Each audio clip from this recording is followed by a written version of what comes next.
Hello, and welcome back to another episode of Stories of Horror. I'm your host, the Arsenal DeWayland Butler, and we dive into another mystery, into the unknown.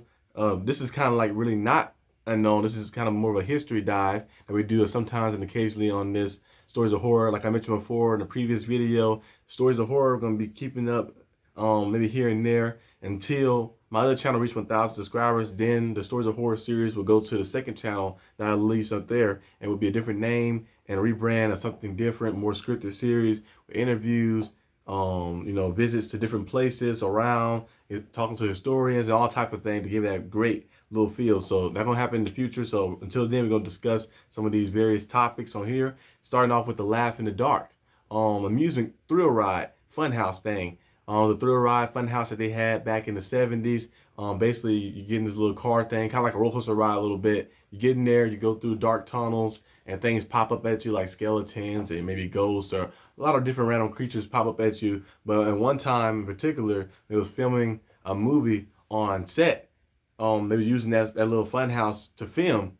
A body, a corpse was found in the amusement park, and we're going to dive into the story about that and the story about the man who was the body that was found, which is Elmer Mccurdy. So sit back and relax and enjoy the show. Without further ado, hit the intro.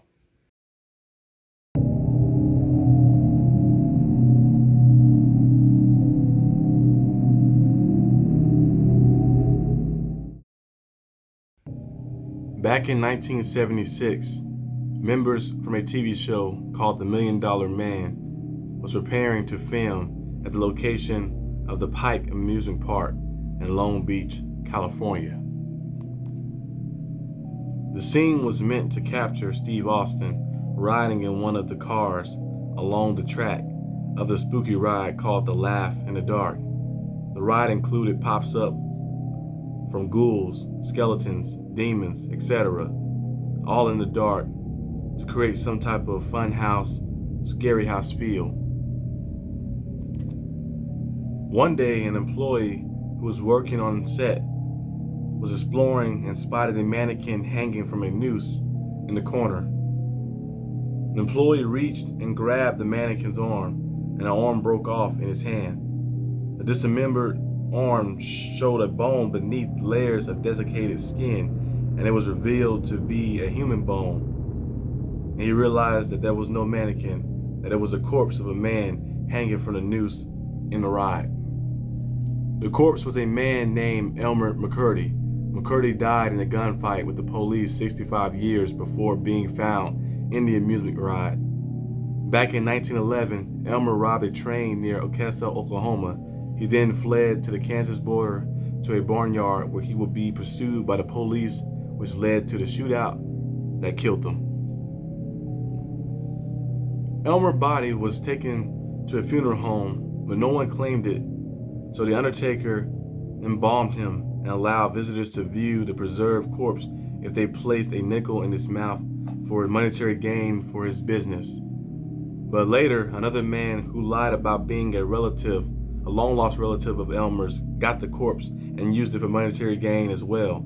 And for 60 plus years, the mummified body made rounds around carnivals, wax museums, and all other places that had some type of amusement until it unexplainably ended up at the Pike in Long Beach. That's all we have for this video today, guys. Hope you guys enjoyed this video. If you did, leave a like and subscribe for more content. Tune in next week if I do upload one next week. But tune in next time for Stories of Horror for the next episode. Leave some topics down below. Like I mentioned before, Stories of Horror are going to be here and there like that. Because there's only so much you can do just discussing the topic. I want to go out there and talk to other people, historians, talk to go around to some of the museums, go around to some of the places, and do my own research and discover things as well. So I'm gonna do that in the future in the next series that happen, maybe next year, hopefully mid next year it happened or something, which is coming up in a few months. So we're gonna see what happens and what transpired there. But hope you guys enjoyed this, and I'll see you guys next time on the channel. Peace out.